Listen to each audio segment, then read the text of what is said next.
മലപ്പുറം വഴിക്കടവിൽ ഷോക്കേറ്റ് വിദ്യാർത്ഥി മരിച്ച സംഭവത്തിൽ അന്വേഷണം ക്രൈംബ്രാഞ്ചിന്. ക്രൈംബ്രാഞ്ച് ഡിവൈഎസ്പി സി അലവിക്ക് അന്വേഷണ ചുമതല. മുഖ്യപ്രതി വഴിക്കടവ് സ്വദേശി ബിനീഷ് അറസ്റ്റിൽ. വൈദ്യുതി കെണി കാട്ടുപന്നി ഇറച്ചിക്കായി വെച്ചതെന്ന പ്രതി അനന്തുവിന് നാടിന്റെ അന്ത്യാഞ്ജലി.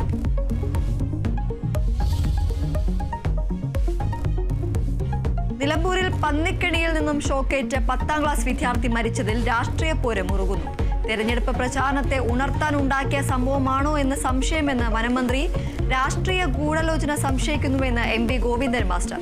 വനമന്ത്രി രാജിവെക്കണമെന്ന് പ്രതിപക്ഷ നേതാവ് VD സതീശൻ. ദുരന്തം രാഷ്ട്രീയവൽക്കരിക്കരുതെന്ന് M സ്വരാജ്. വനമന്ത്രിയുടെ പ്രസ്താവന പിൻവലിച്ച് മാപ്പ് പറയണമെന്ന് ആര്യാടൻ ഷൗക്കത്ത്.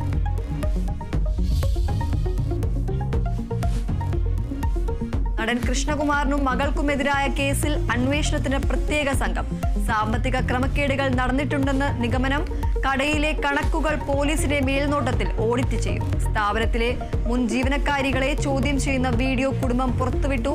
ജീവനക്കാരികൾ കുറ്റസമ്മതം നടത്തുന്നത് ദൃശ്യങ്ങളിൽ. തെളിവുകൾ ഇല്ലാതാവുമ്പോൾ ജീവനക്കാർ ജാതിക്കാർഡുകൾ ഇറക്കുന്നുവെന്ന് ആരോപിച്ച് കൃഷ്ണകുമാർ.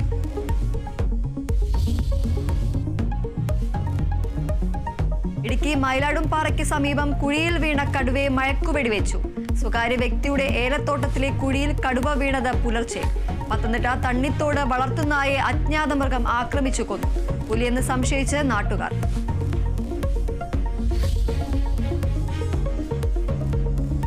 ഇടുക്കി മാൻകുത്തിമേട്ടിലെ കാരവാൻ പാർക്ക് തുറന്ന് പ്രവർത്തിച്ചതിൽ ഇടപെട്ട റവന്യൂ വകുപ്പ്. തുറന്ന കാരവാനുകൾ വീണ്ടും പൂട്ടി സീൽ ചെയ്തു. പിഴുതുമാറ്റിയ ബോർഡും പുനഃസ്ഥാപിച്ചു. ഹൈക്കോടതി ഉത്തരവ് ലംഘിച്ച കാരവാൻ പാർക്ക് ഉടമയ്ക്കെതിരെ കേസെടുക്കാൻ ജില്ലാ കളക്ടറുടെ നിർദ്ദേശം. Kerala vision news impact.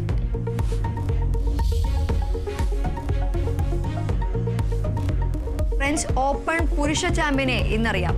ഫൈനലിൽ കാർലോസ് അൽക്കാരസ് യാനിക് സിന്നർ പോരാട്ടം. മത്സരം വൈകിട്ട് 6:30 റോം കോരോയിൽ. റാങ്കിൽ ആദ്യ 2 സ്ഥാനങ്ങളിലുള്ള താരങ്ങൾ ഫൈനലിൽ ഏറ്റുമുട്ടുന്നത് 41 വർഷങ്ങൾക്ക് ശേഷം.